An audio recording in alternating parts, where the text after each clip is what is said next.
People are living longer. Within 15 years, the Census Bureau projects older adults will outnumber children under 18 for the first time in U.S. history. The so-called gray tsunami has many implications that affect things like housing, healthcare, and welfare. But how does aging affect driving? Doug Shoup with AAA says despite the myth, seniors are among the safest drivers. That's exactly what it is, a myth. In reality, senior drivers are some of the safest drivers out there. They're more likely to wear their seatbelt. They're less likely to text and drive. They're more likely to follow and obey the speed limit. But when a senior driver is in an accident, they're more likely to suffer significant injuries.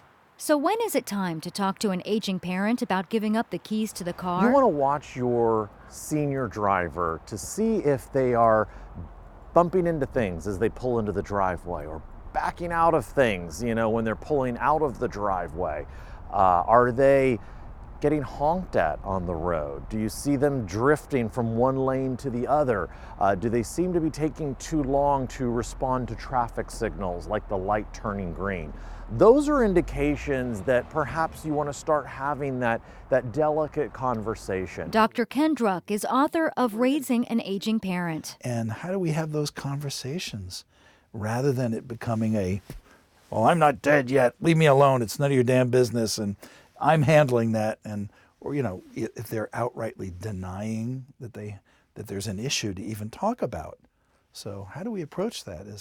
It can be confounding, but if it starts with respect and understanding and listening, and then it becomes a real conversation. He says giving up driving can be a smooth transition by starting early, starting small, and talking often. Volunteer to drive parents to their destinations. Try ride-sharing services like Lyft and Uber together.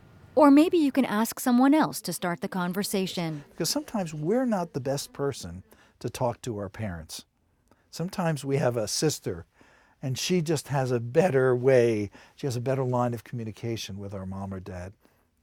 Or they have a doctor, and they listen that everything that doctor says is gold. So what do you do if a parent emphatically refuses to consider driving less or giving it up altogether? Druck says it's critically important to not be afraid of presiding over their well-being. You need to intervene. You need to step in with a tough love approach and say, Dad, I'm not going to let you do this.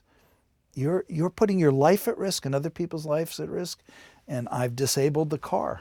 And I'm not going, and I've taken the keys. AAA suggests you start talking about driving retirement at the same time as financial retirement. Hey, what happens when you get to that point where maybe it's not going to be safe for you to get behind the wheel? What kind of options would you like to see in terms of transportation for yourself?